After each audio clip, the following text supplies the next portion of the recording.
Good morning friends. विमांकन को और इसके नियमों को आगे समझते हैं अन्य चित्रों के माध्यम से। और इस चित्र को देखिए, इसमें अनेक व्यास हैं, इनको कैसे प्रदर्शित करते हैं जैसे चित्र में दिखाया गया है, आप भी ऐसे ही प्रदर्शित करेंगे। और किस तरह से बताए गए हैं, कहाँ से कहाँ तक डायमेंशन है, इसको फिर से देखते हैं। इस बिंदु से इस बिंदु तक दूरी कितनी है? 40, उसके साथ 5 लिखा हुआ है। 5 लिखा हुआ है मतलब ये मेन एक्सिस जो जा रही है हॉरिजॉन्टल एक्सिस है, और इसके चारों ओर ये राउंड शेप में है। ये आकृति इस तरह से है, इसको आप समझेंगे। 5 मतलब व्यास दिया हुआ है यहाँ से यहाँ तक, तो यह आकृति इस तरीके से है, आप इसको समझेंगे। ये ठोस आकृति है एक। और ये आपको अक्ष रेखा और केंद्र रेखा जो बताई है, एक बड़ी रेखा, छोटी रेखा, बड़ी रेखा, छोटी रेखा, उसी तरह से आप इसको बनाएंगे। और इस चित्र में भी ऐसे ही बनी हुई है। इसके बाद यहाँ से यहाँ तक दूरी कितनी है? 50, उसके साथ क्या लिखा हुआ है? 5। 50 मिलीमीटर का ये व्यास है। इस तरह की आकृति है राउंड शेप में। ऐसे ही यहाँ से यहाँ तक कितना है? 65, यानी कि ये 60 मिलीमीटर का व्यास है, और यहाँ से यहाँ तक 80।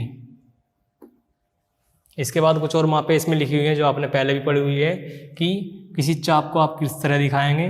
केंद्र से चाप की ओर तीर लगाएंगे और इसको प्रसार रेखा से ऐसे दिखा देंगे। R20 त्रिज्या 20 का यह चाप है। यहाँ नहीं दिखाएंगे क्योंकि सेम यहाँ है, जब सर्कुलर है तो वैसे भी सेम होना है। इसके बाद ये अलग से आकृति जो बनी है, इसकी इस बिंदु से इस बिंदु तक दूरी जो है 75 मिलीमीटर क्या है? 5 है, साथ में लिखा हुआ व्यास है।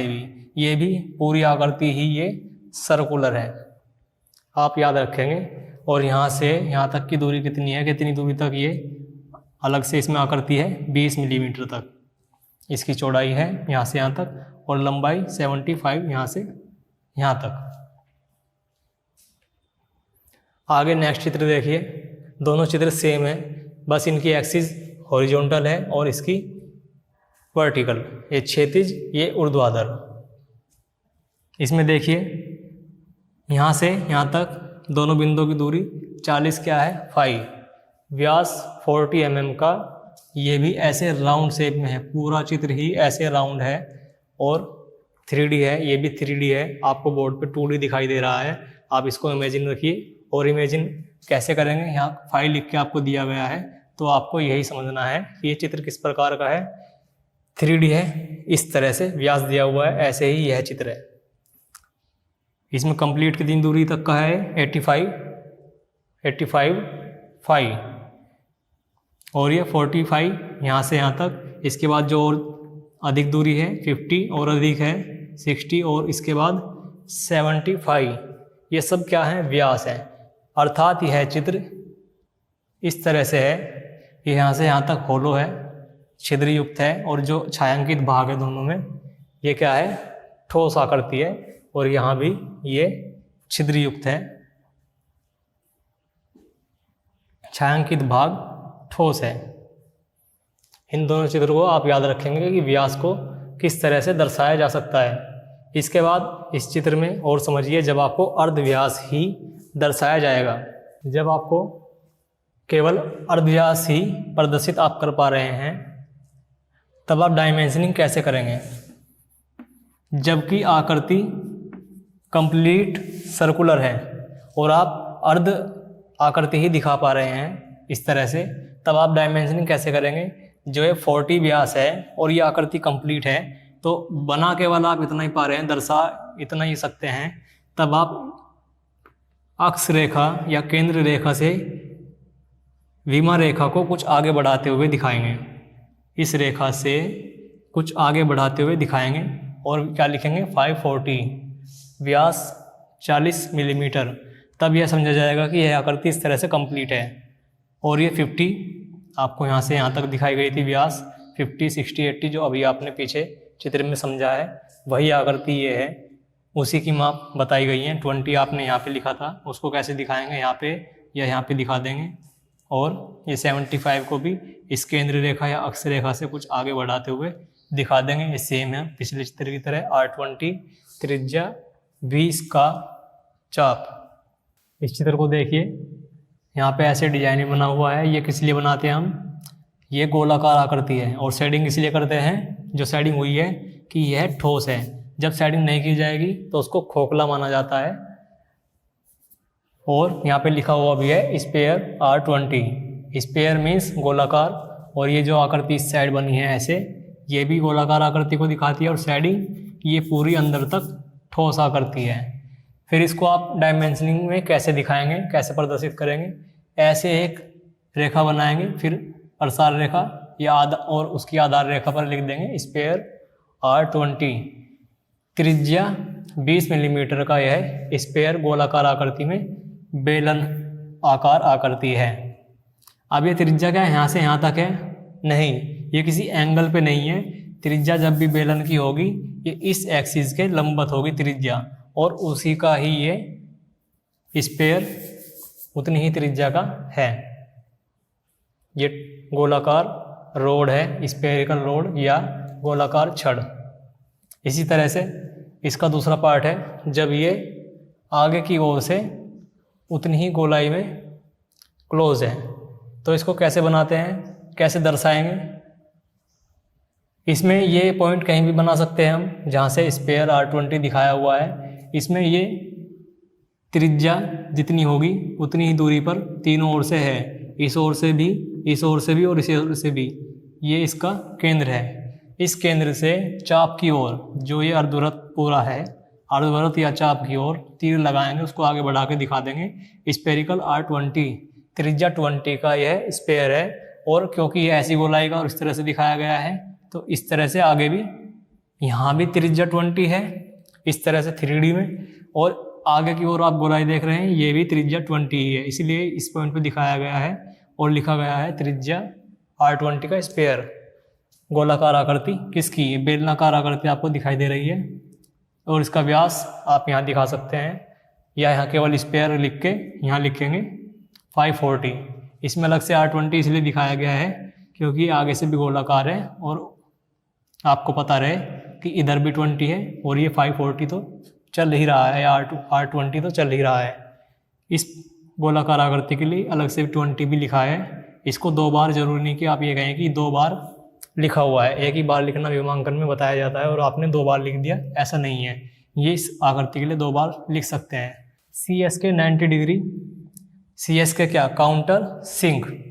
यह काउंटर सिंक है। क्या 90 डिग्री को कहाँ से आया? ये जो दोनों रेखाएं हैं ये कितने एंगल पर हैं? ये 90 डिग्री है, और फाई tan किसके लिए आया? इसी के साथ ऊपर वाली रेखा के लिए, इन दोनों बिंदुओं के लिए फाई tan आया। यहाँ से यहाँ तक का व्यास 10 मिलीमीटर है, और ये छोटा व्यास कितना है? 5 मिलीमीटर। ये काउंटर सिंक है। इस तरह का चित्र जहाँ पे शेडिंग हुई है वह ठोस आकृति है, और ये बीच में countersink. Next spot face. Spot face को आप किस तरह दिखाएंगे? सेम इस चित्र की तरह दिखाएंगे। जितना भी ऊपर का व्यास है वो आप लिख देंगे फाई tan, उसके साथ लिख देंगे स्पॉट फेस। इसके बाद छोटा व्यास को लिखेंगे, जितना भी वो है, फाई 7 है यहाँ पर, वो लिख देंगे। और ये क्या है? स्पॉट फेस को प्रदर्शित करने के लिए इस तरह से आप दिखाएंगे। ये यहाँ से यहाँ तक की दूरी है जो इस तरह से प्रसार रेखा द्वारा दिखाई गई है। नेक्स्ट है चैम्फर। चैम्फर ये साइड में ठोस आकृति के जो कट लगाते हैं, ऐसी आकृति कोई है और इसमें ये कट लगेगा, इनको चैम्फर बोलते हैं। अलग अलग डिग्री पर हो सकते हैं, ज़रूरी नहीं कि 45 डिग्री पर ही हों। जैसे भी हमें ठोस आकृति में ज़रूरत पड़ेगी उतनी ही एंगल पे बनाए जा सकते हैं। यहाँ पर जो आपको दर्शाया गया है ये 45 डिग्री है। 45 से पहले 2 क्यों लिखा हुआ है? क्योंकि ये एक ये 45 और एक ये 45 पे चैम्फर लगा हुआ है। आप इसको आगे बढ़ाकर दिखा सकते हैं कि यह 45 है। किस रेखा से? अक्ष के समांतर वाली रेखा से। जो अक्ष के समांतर रेखा है उससे 45 आप माप रहे हैं, ऐसे नहीं माप रहे हैं। इस चित्र में देखिए एक्सटर्नल स्क्रू थ्रेड्स या बाह्य चूड़ियाँ। यह कोई बोल्ट है, इसमें बाहर की ओर इस रेखा से बाहर की ओर और इस रेखा से बाहर की ओर इसके चारों तरफ राउंड शेप में चूड़ियाँ कटी हुई हैं, जिस पर नट चढ़ाया जा सकता है। आप घरों में देखते होंगे, आपने पहले देखा होगा। तो ये वही चित्र है, ये बोल्ट है और इस पर नट चढ़ाया जा सकता है या इसको कहीं फिक्स किया जा सकता है, जैसे कि इस चित्र में। इसमें बाहर की ओर चूड़ियाँ कटी हुई हैं चारों तरफ, बोल्ट आप देखते हैं घर पे भी, और इसमें अंदर की ओर चूड़ियाँ कटी हुई हैं यहाँ पे। इसको वहाँ पे फिट किया जा सकता है, आप देख ही रहे हैं। 20 मिलीमीटर की दूरी में इस पे चूड़ियाँ कटी हुई हैं और इसी तरह से इसमें भी 15 और 20 आप माप देख सकते हैं। और M10 दोनों का साइज है, तभी ये वहाँ फिट होगा। और M भारतीय मानक ब्यूरो या अंतर्राष्ट्रीय रूप में इनको निर्धारित किया जाता है कि कितने का बोल्ट कोई भी कंपनी या ऑर्गेनाइजेशन मैन्युफैक्चर कर सकती है, उसका प्रोडक्शन कर सकती है। इनको प्रदर्शित करने की ये विधि आप देख सकते हैं, इनको कैसे प्रदर्शित किया गया है। आप भी ऐसे ही करेंगे जब आपको आवश्यकता होगी। इस चित्र को समझते हैं। इस चित्र में टेपर्ड पोर्शन को कैसे हम डायमेंशन देंगे, विमा कैसे लिखेंगे उसके लिए ये देखिए। 540 और 560 क्या बताता है। 560 यहाँ से यहाँ तक ये राउंड शेप में है। 540 ये किस बिंदु से इस बिंदु तक ये राउंड है और ये टेपर्ड होता हुआ केंद्र रेखा की ओर जा रहा है, ऐसे मिलता जा रहा है। तो ये 5 कितना है 38, यहाँ 40, ये 38, ये लगभग में है। और ये क्या है 5 मतलब 38 से पहले 5 लिखा है, राउंड शेप में है पूरी आकृति। 80 इस बिंदु से इस बिंदु तक दूरी, यहाँ कोई राउंड शेप नहीं है, तब क्या है 5 नहीं लिखा हुआ है। तब इसका देखिए, ये बाकी चीज़ें दिखाने के बाद सबसे मेन है इस चित्र में ये आप इस टेपर को कैसे दिखाएंगे। ये जो तिरछी लाइन जा रही है, एक इस बिंदु से सीधी रेखा बना लेंगे इस केंद्र रेखा के समांतर, अक्ष रेखा के। इस चित्र के लिए एक्सिस लाइन ये है, अक्ष रेखा ये है, इसके समांतर एक सीधी रेखा इस बिंदु से बना लेंगे और इस बिंदु से एक टेपर लाइन जा रही हो। जिस बिंदु से टेपर लाइन भी जा रही हो उस बिंदु से इस रेखा के समांतर एक रेखा बना लेंगे। और उनके बीच की दूरी को कैसे दिखाएंगे, टेपर को कैसे दिखाएंगे, दूरी नहीं कहेंगे यहाँ पर कहेंगे टेपर। 2 तीर ऐसे आपस में एक दूसरे की ओर मुंह करते हुए बनाएंगे इस दूरी को दिखाने के लिए, इस टेपर को दिखाने के लिए। और लिखेंगे जितना भी वो है कैलकुलेशन से या दिया गया है, जितना भी वो है उतना लिखेंगे। 1 डिग्री 25 मिनट 56 सेकंड ऐसे लिखेंगे। इस चित्र को आप देख लीजिए और बाकी सभी चीज़ें आप नोट करते रहिए जो आपको पहले से बताई गई हैं, अभी तक बताई गई हैं और आगे भी बताई जाएंगी। आप नोट करते रहिए।